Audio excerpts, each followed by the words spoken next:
خطط وفكر وخد اخته على غرفة النوم وجردها من هدومها، وبعد كده اقام معاها علاقة كاملة متكاملة. عاشرها معاشرة الازواج، نجح ان هو يفضغ شقة بكرتها. انتوا متخيلين ان اخ بيعرض على اخته 34 سنة بعيد تاني؟ ولما دخلت المستشفى الدكتور بيسألها فين جوزك؟ الدكتور قدامه حالة بتوضع. ده اختي وانا ابدا بيها، انا اللي مرباها وانا اللي بصرف عليها.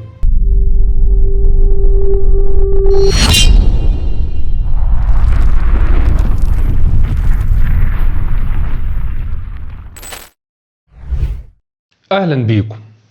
الاخ النهارده في قضية النهارده للاسف الشديد ابتدى ان هو ينظر لاخته من ناحية اثارة وشهوات وملذات، وما اكتفاش بالنظرة بس، او ما اكتفاش ان يمسك جسم او يلمسها. خطط وفكر وخد اخته على غرفة النوم وجردها من هدومها، وبعد كده اقام معاها علاقة كاملة متكاملة. عاشرها معاشرة الازواج، نجح ان هو يفضغ شقة بكرتها، نجح ان هو يتسبب بالفعل لاخته في هتك عرضها، وكله بمحض ارادتها، يعني هو ما غصبهاش على حاجة. والشيء الغريب او اللي بيؤسفني فيه جريمة النهاردة ان الجريمة دي حدثت في محافظة اسيوط، صعيد عادات وتقاليد وعرف ورجولة واخلاق وشهامة وكرامة، ولكن كل مكان في الصالح والطالح. الجريمة دي في البداية حصلت في محافظة اسيوط، عشان اكون اكثر تحديدا مركز شرطة الفتح، عشان اكون اكثر او اكون بشكل دقيق قرية اسمها قرية الوسطى. قرية الوسطى تبع مركز شرطة الفتح محافظة اسيوط. فتاة اسمها كريمة عندها 25 سنة، ليها اخوها اسمه احمد عنده 34 سنة، حصل على دبلوم.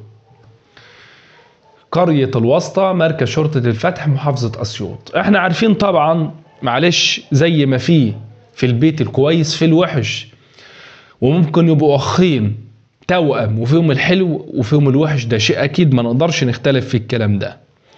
احنا بنتكلم بقى النهارده ان الاخ يعني شايف اخته جميله، شايف اخته بتتمتع بقدر كبير من الجمال، شايف ان هو ليه احقيه ان هو يكون اولى او ابدى باخته. انا ابدى باختي من اي حد غريب. انا بحب اختي واختي جميله واختي في قبول بيني وبينها وهي موافقه، انا ما عملتش حاجه غصب عني. احنا بنتكلم على اب وام.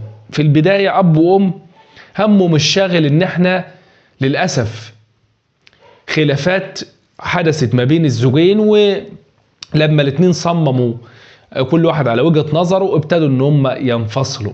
احنا مش بنتكلم على الزوج قتل زوجته والزوجة قتلت الزوجة، احنا بنتكلم على الخلافات لما حدثت ما بين الزوجين قرروا الانفصال. وطبعا ده حق مشروع للجميع، طالما احنا مش مستريحين مع بعض ننفصل باقل الخسائر. ولكن انا جايب الجريمه دي عشان اقول لحضراتكم ان اي خلافات ما بين الزوجين بتحدث دايما المجني عليهم الاولاد، اللي بتدفع الفواتير الاطفال. احمد وكريمه ابوهم وامهم انفصلوا، فبالتالي الاب ابتدى ان هو يطلع يتجوز والام ابتدت انها تطلع تتجوز.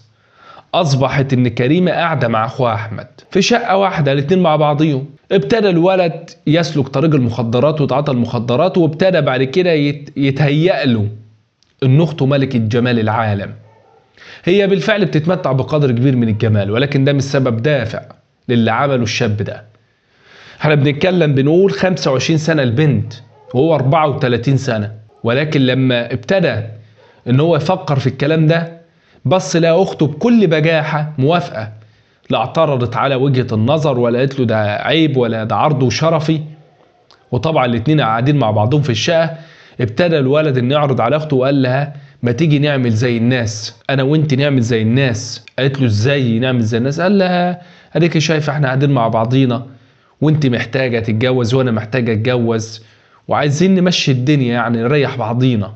انتوا متخيلين ان اخ بيعرض على اخته 34 سنه بعيد تاني وهي 25 سنه بيقول لي عايزين نعمل زي الناس؟ اتفاجئ من رد اخته ان قالت له انا موافقه، وابتدى ياخد اخته على غرفة النوم وجردها من هدومها، وبعد كده اقام معاها علاقة كاملة. نجح ان هو يفضغ شقة بكرتها، نجح ان هو يعاشرها معاشرة الازواج. الكلام ده لما اتكرر اكتر من مرة شيء طبيعي، احنا بنقول ربنا بيستر مرة واثنين وثلاثة. شاب بيعاشر اخته فشيء طبيعي هيحصل حمل، وبالاخص ان البنت لا بتاخد برشام منع حمل ولا حاجه، فبالتالي حصل حمل. ولما حصل حمل والبنت قالت لاخوها ان بطني كبرت او حاسه ان في حاجه بتلعب في بطني بعد عده شهور، قال لها ما قدامناش حل غير ان انتوا تصبروا لما تولد وبعد كده عدلها ربنا.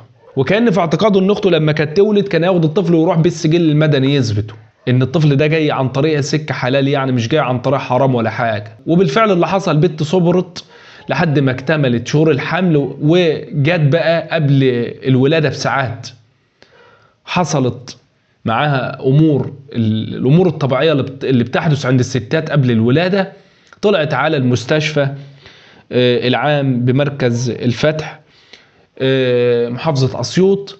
ولما دخلت المستشفى الدكتور بيسالها فين جوزك؟ الدكتور قدامه حاله بتوضع، فين جوزك يا ست البنات او يا ست الستات؟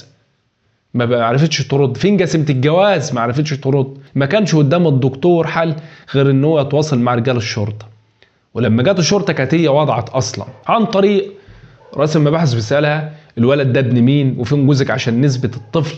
ابتدت تقول الولد ده ابن اخويا كان بيعاشرني. والشيء الغريب ان هي قالت كان بيعاشرني بمزاجي، يعني لا غصب عليا ولا حبت تبرر موقفها.